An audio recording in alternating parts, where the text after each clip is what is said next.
This Indian lady, Priya, who became a younger officer, had a routine that had come to be a part of her day.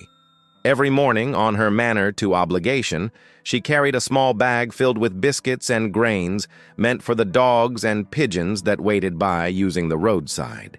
It wasn't plenty, but she made sure there was enough for each animal she knew via sight.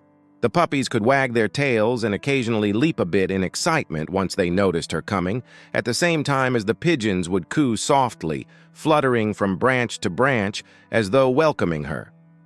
Over the years, Priya had noticed their little quirks, the way a sure canine would tilt its head while it wanted more biscuits, or how some pigeons continually waited patiently, never pushing the others away.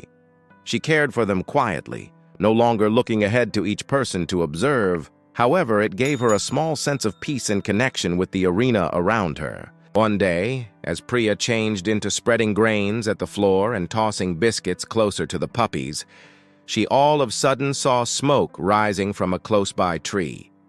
The tree had stuck hearth, and the flames were mountaineering up speedy. Several young pigeons sat helplessly in a nest, too small and scared to fly. Without a moment's hesitation, Priya grabbed a close-by bucket and filled it with water. She ran closer to the tree, coronary heart pounding, ignoring the intense warmness and smoke that made her eyes water and lungs burn. She knew she couldn't let those younger birds die. Mountaineering the tree turned into risky. The bark turned into sizzling, and smoke stung her eyes. However, Priya forced herself upward. She reached the nest and, separately, carefully lifted the trembling pigeons into her palms. Their small bodies felt fragile, and she held them near, whispering tender phrases to calm them.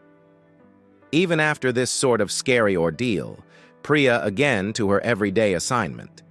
She fed all of the puppies and pigeons, as she constantly did, spreading the grains and tossing the biscuits, even as quietly observing their glad, wagging tails and fluttering wings. Yet, as constantly, no person appreciated or subscribed to this younger officer. No one regarded to word the braveness, patience, and selfless love she confirmed each day. But Priya did now not do it for recognition. Day by day, she persisted her small acts of kindness, quietly making a distinction for people who could not communicate or guard themselves, and locating pleasure in their easy trust and presence.